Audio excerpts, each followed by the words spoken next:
이제 1년이 채 남지 않은 22대 국회의원 선거를 앞두고 부산 MBC가 유권자의 알 권리를 충족시키고 정책 선거를 만들어 나가기 위해서 기획보도를 매주 한 차례씩 전해드리고 있습니다.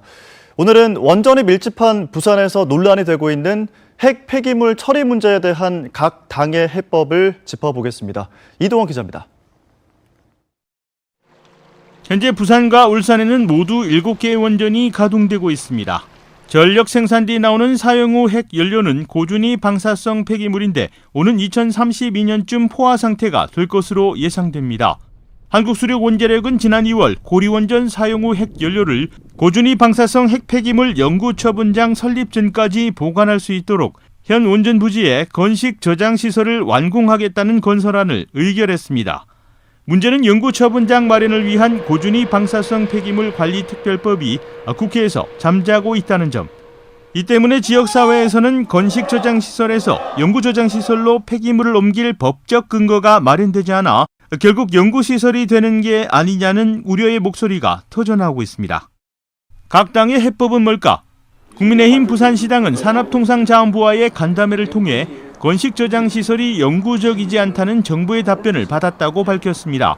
또 여기에 그치지 않고 고준위 핵폐기물 관련 특별법안에 임시 저장 기간이 보다 확실히 명시되도록 노력하겠다는 입장입니다. 간담회를 가졌습니다. 그 자리에서 우리 산자부 에너지 실장님이 그때 참석을 했습니다. 그 자리에서도 지금은 임시 시설이지 연구 시설은 아니라고 분명히 또 말씀을 하셨습니다. 더불어민주당 부산시당은 건식 저장 시설이 임시 시설이라고 하지만 연구 시설이 되지 않는다는 보장이 없다고 지적합니다. 따라서 부산 시민에 대한 의견 수렴과 동의가 없이 시설이 추진된다면 사업 진행을 반대할 수밖에 없다는 입장입니다. 부산 시민들이 지고 있는 이 부담에 대한 책임은 정부가 어떻게 질 것인지 최소한 우리 시민들에게 그에 따른 책임 있는 설명과 얘기를 하지 않는 것도 저는 문제라고 생각하고요. 정의당 부산시당도 핵 폐기물을 고리 원전에 두는 것은 더 큰 불안을 유발하는 것은 물론 안전에 대한 위험도 커질 수밖에 없다는 입장입니다. 이미 원전의 위험을 안고 있는 도시인 부산에 핵 폐기물 저장 시설까지 설치하는 것을 반대하며 이 문제에 대해 부산의 정치권이 보다 명확한 입장을 밝힐 것을 촉구하고 있습니다. 이것이 임시 저장소인데 실질적으로는 다른 지역을 찾지 못할 거 아닙니까? 그래 되면은 거의 영구적이 될 가능성이 높다.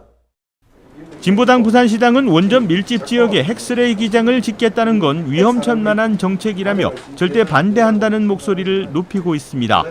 이런 발상 자체가 원전 쓰레기를 영구 폐기하고 관리할 대책이 없다는 점을 반증하는 것이고 따라서 노후 원전의 수명까지 연장시키겠다는 정부 정책도 반대한다는 입장을 분명히 했습니다. 방사선 비상계획구역안 30km이지 않습니까? 이 안에 부산 시민 330만 명이 모두 포함되어 있습니다. 세계 최대 원전 밀집 지역에다가 이제 핵 쓰레기장까지 짓겠다는 것인데요. 정말 위험천만한 정책이라고. 늘 원전에 대한 위험을 안고 사는 부산 시민들은 핵 폐기물 처리 문제와 관련한 각 당의 다음 행보를 주목하고 있습니다. MBC 뉴스 이두원입니다.